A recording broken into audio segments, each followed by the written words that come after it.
that. I didn't want to go back. I mean, I didn't want to go. I've never been to Japan before. I didn't want to go. I would miss America, things American. I would miss America.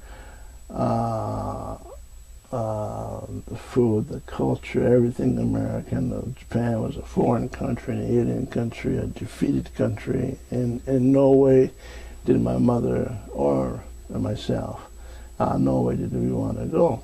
But my father insisted, and so we repatriated to Japan. But yes, I remember wanting to.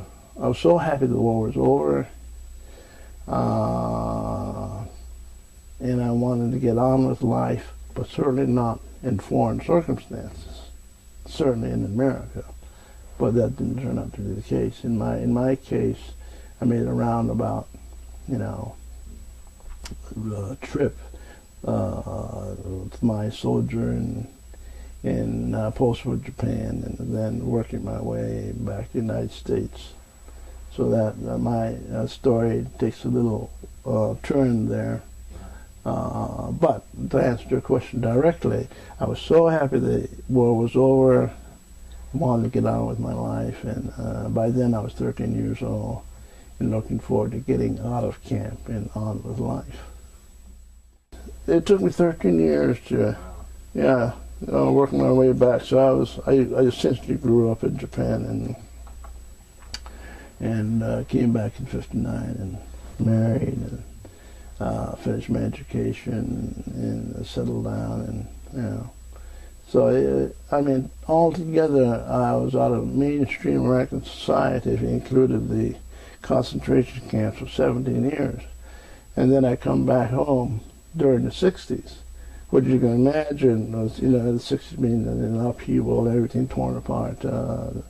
It was a rediscovery of almost a different country,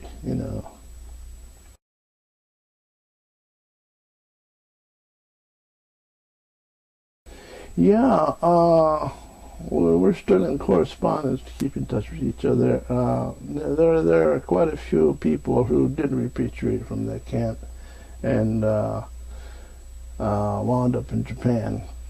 But they all made a beeline back to the United States because, boy, the times were tough.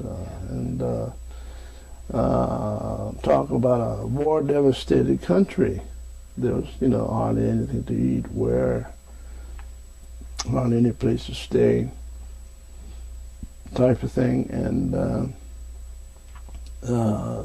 everybody that I know tried to make it back to the United States as soon as they could, and many of them did within 2 years and then 3 years, some a little longer, but certainly not as long as it took me, Yeah, most of them made it back before that.